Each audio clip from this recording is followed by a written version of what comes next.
جب بھی کوئی سائل کسی سے مانگتا ہے تو دو طریقے ہوتے ہیں. کچھ سائل ایسے ہوتے ہیں جو کوئی بات نہیں کرتے، سیدھا کے ہاتھ پھیلا دیتے ہیں.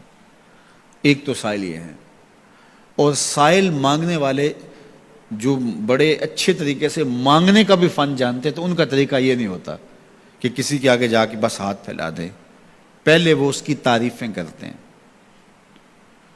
پھر جو ہے وہ اس کی رحم دلی کا ذکر کرتے ہیں، پھر اس کے مال و اسباب جو اس کو دیے گئے ہیں ان کے قصیدے پڑھتے ہیں، پھر اپنی وفاداری کا اظہار کرتے ہیں، پھر جھولی پھیلاتے ہیں. تو یہ دوسرا اور مہذب طریقہ ہے. ایک تو مانگنے والا اپنی ضرورت کو یوں ہی کسی کے سامنے رکھ دے، اور ایک یہ ہے کہ مانگنے والا اپنی ضرورت کو رکھنے سے قبل جس سے مانگ رہا ہے پہلے اس کی تعریف کرے. اب بندے اللہ سے ہدایت مانگنے کے لیے کھڑے ہوئے، پہلے تو وضو کیا، صاف ستھرے ہوئے، کانوں پہ ہاتھ لگائے، اس کے بعد ہاتھ باندھ کے ادب سے کھڑے ہو گئے، اور اب مانگنے لگے تو کیا بولے؟ الحمدللہ رب العالمین.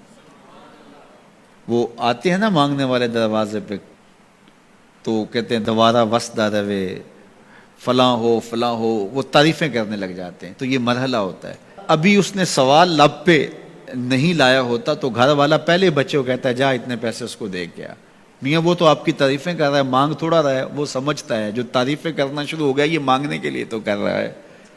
اللہ اکبر. تو جب بندہ الحمدللہ کہتا ہے رحمتیں اسی وقت برسنا شروع ہو جاتی ہیں. الرحمن الرحیم. میں سخی کی دہلیز پہ کھڑا ہوں جو رحمان بھی ہے جو رحیم بھی ہے، محض اپنے کرم سے عطا کرتا ہے. رحم کی بھیک مانگ رہا ہوں. پھر کیا کہہ رہا ہے؟ مالک یوم الدین. کسی کنگال سے نہیں مانگ رہا، اس سے مانگ رہا ہوں جو مالک ہے، دنیا کا بھی مالک ہے، آخرت کا بھی مالک ہے. پھر اس کے بعد اگلی بات کیا کہتا ہے؟ ایاک نعبد و ایاک نستعین. مالک میں پوجتا بھی تجھے ہوں اور مانگتا بھی تجھ سے ہوں. دیکھو سائل اس اعتبار سے بھی دو طرح کے ہوتے ہیں. ایک سائل ہوتا ہے جو بائی پاس پہ اترتا ہے، ایک کے گھر کے سامنے جاتا ہے، یہی طریقہ صحیح مانگنے کا، لیکن جاتا ہے کہ گھر کے سامنے ہے، تعریفیں کرتا ہے، اور مالک خانہ کو پتہ ہوتا ہے کہ یہ ہمسایہ سے بھی مانگ کے آیا ہے، میرے گھر سے بھی مانگ رہا ہے، اگلے گھر سے بھی مانگنا ہے. تو وہ اسے تھوڑا سا آٹا دے دیتا ہے، 1 روپیہ دے دیتا ہے. اس کو پتہ ہے اس نے پورا گاؤں مانگنا ہے، آدھا گاؤں مانگ آیا ہے، آدھا گاؤں اس نے ابھی مانگنا ہے. تو سارے 1 روپے دیتے ہیں. ایک تو سائل وہ ہے جو در در پہ جاتا ہے، اور ایک سائل بائی پاس سے اترا، وہاں سے پل عبور کیا، پھر گلی سے گزرتے ہوئے یہاں آیا، اور یہاں آ کے آپ کے ساتھ اس نے کہا کہ میں کسی در پہ نہیں گیا، آپ کے پاس آیا ہوں، اب آپ نے میری ضرورت پوری کرنی ہے. تو پھر 8 آنے 5 روپے تو نہیں دیے جائیں گے.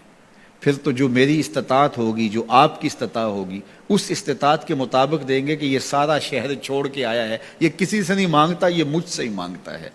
تو پھر آپ اس کی ضرورت پوری کریں گے. اگر آپ کے بس میں ہوا تو مانگنے والا کیا کہہ رہا ہے؟ ایاک نعبد. یہ پیشانی کہیں اور نہیں جھکتی، و ایاک نستعین. یہ جھولی کسی اور چوکھٹ پہ پھیلتی نہیں. وہ کریم، وہ مالک رب جو تمام جہانوں کا رب ہے، میں اس کی دہلیز پہ کھڑا ہوں اور آیا سیدھا اسی کی دہلیز پہ ہوں. نہ اس سے پہلے کسی در پہ گیا ہوں، نہ اس کے بعد کسی در پہ جانا ہے. تو پھر مالک بھی کرم نوازیاں اور رحمتیں اس کی جھولی میں ڈال دیتا ہے. اب اتنی لمبی تمہید باندھنے کے باوجود مانگا کیا؟ ذرا غور کیجئے. یہ وہ ہے جو ہم ہر روز ہر نماز کی ہر رکعت میں مانگتے ہیں. اور مانگنے کا طریقہ کتنا خوبصورت ہے، اور مانگنے والے یوں ہی مانگا کرتے ہیں. پہلے جس سے مانگنا اس کی تعریفیں کرتے ہیں. آپ نے مانگنے والوں کو دیکھا ہو جو سلیقے سے مانگتے ہیں، تیرے بچے وسدے رہیں، تیری جد آباد رہے، تیرا خاندان آباد رہے. وہ مانگتے ہیں اس طرح، پہلے تعریفیں کرتے ہیں، پھر کہتے ہیں تیری فیکٹریاں چلتی رہیں، تیرے جو ہے تیری جائیداد بڑھتی رہے. تو وہ اس کے خزانوں کا ذکر کرتے ہیں، اور پھر کہتے ہیں کہ یہ فقیر نہ مانا تیری چوکھٹ پہ آیا ہے، اس کی ضرورتیں تو پوری کر دے. اب بندہ بھی اللہ کے حضور جب حاضر ہوتا ہے تو مانگنے کا سلیقہ کیا ہے؟ سب سے پہلے کہتا ہے الحمدللہ رب العالمین.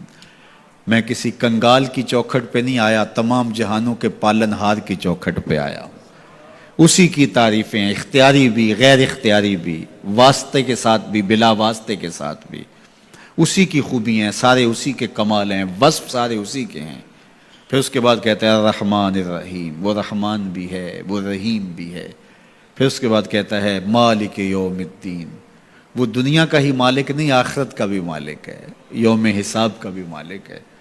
پھر اس کے بعد اپنی وفاداری جتلاتے ہوئے کہتا ہے ایاک نعبد و ایاک نستعین، مالک سارا جہاں بس رہا ہے، میں نے کسی سے نہیں مانگا، میں نے جھولی تیری چوکھٹ پہ پھیلائی ہے، میری پیشانی تیرے حضور جھکتی ہے، یہ پیشانی کسی اور کے حضور کبھی نہیں جھکی نہ جھکے گی۔ یہ سب عرض کرنے کے بعد پھر مانگتا کیا؟ اہدنا الصراط المستقیم، مالک مجھے سیدھی راہ پہ چلا دے، میں تیرے حضور آیا ہوں، مجھے ہدایت کا نور عطا کر دے۔ انشاءاللہ یہ ہدایت کیا ہے اور ہدایت کی قسمیں کیا ہیں، اور پھر اس دعا کا جواب اللہ کی طرف سے کیا آتا ہے، اور بندے پہ کتنی کرم نوازیاں ہوتی ہیں، انشاءاللہ یہ مضمون کل ہوگا۔ اللہ مجھے آپ کو اپنی رحمتوں کے سائے میں رکھے۔